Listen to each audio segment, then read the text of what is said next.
You're listening to Hamilton is Hoops on TSN 1150. And now, here are your hosts, Sean Woodley and Katrina Squazzin. I was not happy about that. What? So tell me why. Because how is sitting him 4 games in a row really going to help you 3-4 months down the line? Is it really going to make that big of a difference? I don't have a problem with him being rested, and I said this last week. If you want to sit him the second game of a back-to-back, or if you want to sit him against the Hawks or even the Kings, I am totally okay with that. But I just feel like the Indiana game was a game that they should have wanted to win. They should have tried harder to win. And I just feel like when you rest Kawhi, it's kind of the team saying, you know, we still have a shot at winning, but we're okay if we don't win this game. And when the Pacers are literally 2 games behind you in the standings, and they're probably going to slide now with the loss of Oladipo. But I just, that was terrible. My point is that I just felt like that was a game they should have tried to win, given the opponent and giving the standings. And it just kind of felt like not playing Kawhi, they weren't giving themselves the best chance to win. And this was a game that they should have wanted to win. That's fair.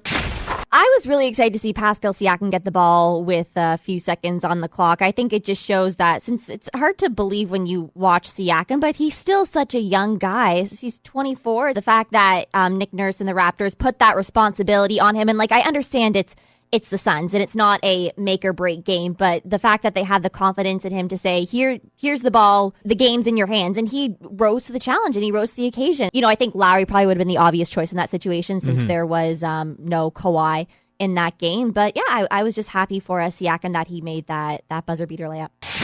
Right before he got injured was during those 4 games when he was putting up 2 points and 4 points and then no points, and everybody was like getting on his back. And I will admit, I was one of those people thinking, what's wrong with Kyle? And then he had those games against the Clippers and Warriors. Yeah, but it just seemed for like about that week and a half that he couldn't do anything right. And it was rough. And then he got injured.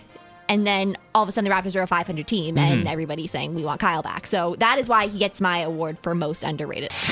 I feel like a lot of people wrote the Raptors off because there was no Kawhi in that game. Kawhi did not play, and in the win that you mentioned, the Warriors were not completely full strength. Even though the Raptors did win, there were a lot of haters and doubters saying, but if Draymond and Steph had played, it would have been a different story. Well, guess what? It wasn't a different story, and they still won. Now, a TSN 1150 Sports Center update. Did we ever doubt Tom Brady? I'm Katrina Squazzin with your TSN 1150 Sports Center update. The New England Patriots are off to another Super Bowl after the ageless quarterback does it again.